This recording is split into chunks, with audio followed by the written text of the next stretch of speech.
Well, is Joe Biden in full command of the situation? I'm going to have to circle back to you on that one. Hi, everybody. I'm Bill Whittle here with Steve Green and Scott Ott, and this is your Right Angle today, talking about the general flavor, anyway, of the Biden administration and the press secretary for Joe Biden, Jen Psaki, doing an awful lot of circling back. She circles back more often than an Olympic skater, actually. And we have a quick little circle back supercut for you, which will take 30 seconds. So we'll have a quick look at that just to prove I'm not joking. I'll circle back if there's more I can share with you. But I'll circle back with you if there's more to convey. I'll have to just circle back with you. We can circle back with you. I'm happy to circle back with you. I can circle back. I will have to circle back on that one. That's an excellent question. Oh, such an important question. We will circle back with you, and we'll circle back with you. It's an interesting question, but we'll circle back. I'm happy to circle back, but I'll have to circle back with you on it. It's a good question, but we'll circle back with you on this today. We will certainly circle back with you more directly. I hate to disappoint you, but I will have to circle back with you on that as well. Scott, when we discussed this on our backstage show, available to members at BillWhittle.com, you said you'd rather have somebody take the time to give you an honest answer rather than just get something wrong or off the cuff or look like they know what they're talking about. But you do have to ask yourself, number one, she seems to be doing a lot more circling back than recent press secretaries did, who had to answer much tougher questions. And number two, I'm not entirely sure that she actually circles back. So let me circle back on that. Is that basically her way of saying, or the Biden administration's way of saying, no comment, next question? I think they'd say that if they meant that. I'm going to give her a little grace at the beginning here and say that she really means what she's saying. Now, what would help with my granting of that grace is if the website of the White House's press office actually had a list of circle back answers, just in case the reporter gets the circle back information but doesn't, hand it over to their editors, or it doesn't seem newsworthy at that time. So that could be a strategy to basically say, hey, if I circle back around on this, the whatever interest this question may have had at the moment will have died within 24 hours, and I don't have to worry about it. But I agree that as a journalist and, somebody who actually was trained as a journalist, my objective in asking a question isn't to make myself look good and to hope to embarrass the subject or the recipient of that question. My objective is to actually get an answer to the question, and ideally an accurate answer to the question. But I think a lot of what happens in the White House press room does have the feel of a show. And there's a lot of, sarcasm in both directions, typically in most administrations. And these people all know each other. They're really close. And they live with each other day to day on both sides, the press and the press secretary's office in all administrations. And so there's more going on there than meets the eye. I would love to get back to the day where really the purpose of talking to the press secretary was to get actual information. And if the Biden administration is listening, and I'm sure they do monitor this program, having that page where, Jen circles back would be a great addition to the website and would make you the most transparent administration in the history of the Republic. And we'll all be holding our breath for that day to arrive. Steve, you can't help but be struck by the difference in tone. And I guess kind of where I'm going with this is Donald Trump's various press secretaries had to endure just nonstop barrages of exactly the kind of things Scott said that a real journalist wouldn't do.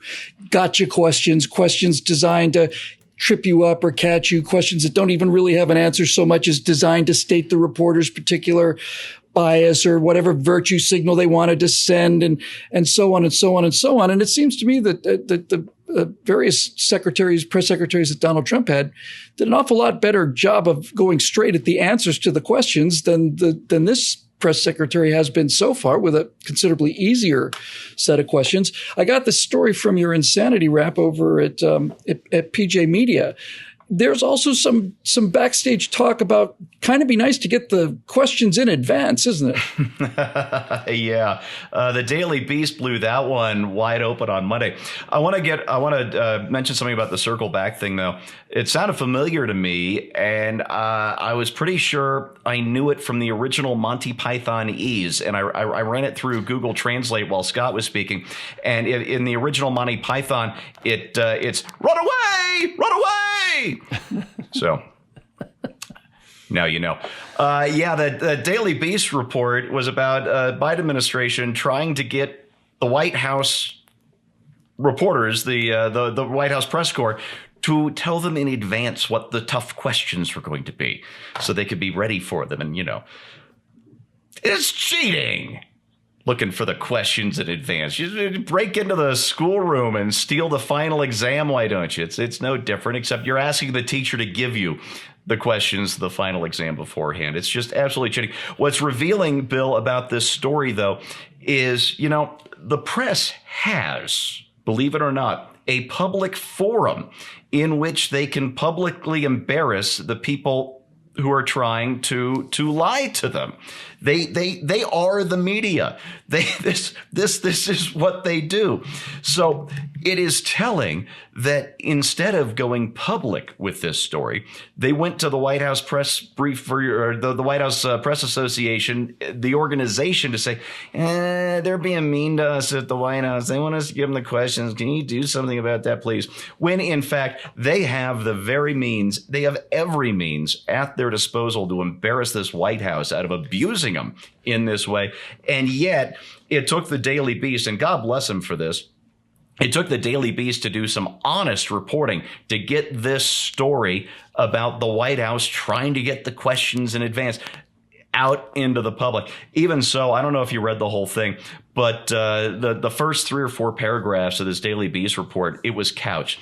The White House sometimes does this to avoid the appearance of contention and all the rest. So even the one outlet that did the real reporting to get this story out, Bill, still in the part of the story that most people read, the part above the fold or the virtual fold now, it's all couched as, oh, it's not that bad. When in fact, the White House is trying to cheat against the very same press that practically worships it.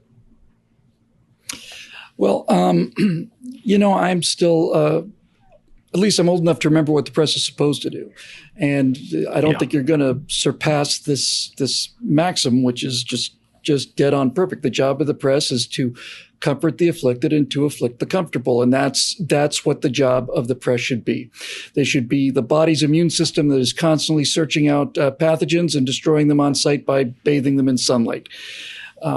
So with the exception of the gotcha questions and the when did you stop beating your wife questions and those kind of things that were directed at President Bush and especially at President Trump, it's appropriate for the press to be hard on the president. The press should be hard on every president. They should be hard on every politician. They should be asking tough questions. And if the press secretary is squirming because they've asked a tough, fair question, that's their job. But that's not what they do. The entire idea of unfair treatment, not even going to get into that now because it's not even a question of not being as tough on the Democrats as they are on the Republicans. The job of the press now is to cover up news stories, the way the New York Times covered up the Biden laptop story. So all of this is in the mix and so on and so on and so on. But in this particular case, let me just say this. There has been and continues to be some real concern about whether Joe Biden is in fact driving the Joe Biden bus or whether or not he's simply there for the ride. And when you have a White House press corps, when you have a White House press secretary that is basically saying, it'd be nicer if we had these questions in advance. And when you have also a press secretary who is probably more than average saying, let me get back to you on that one because I don't have the answer. To me, that kind of telegraphs a couple things. First of all, it telegraphs a bit of an insecurity. Why do you need the questions in advance if you're fully capable of answering them? And more importantly, it seems to me that every time she says, I'll have to circle back to you on that one, it's an admission that she doesn't know. Now, as Scott pointed out, fairly enough, it's better to say I don't know than to come up with an answer that's not true or to just lie. But if you say I don't know an awful, awful lot, then that's kind of saying something about the person that you don't know anything about. You don't know what the positions are because they haven't been made clear. You don't know what the positions are because you don't know whether you don't have a vision of who this president is. And that's what the job of the press secretary to me has seemed to be. Somebody who knows the president and the policies well enough to be able to answer these questions so that the president doesn't have to. And to me, the more somebody says, yeah, I may have to check on that one, is an indication that maybe there's, more to check on. Anyway, that's how it looks to me. That's going to do it for this edition of Right Angle, made possible by the members of BillWhittle.com. Thanks very much for joining us. We'll see you next week right here on Right Angle.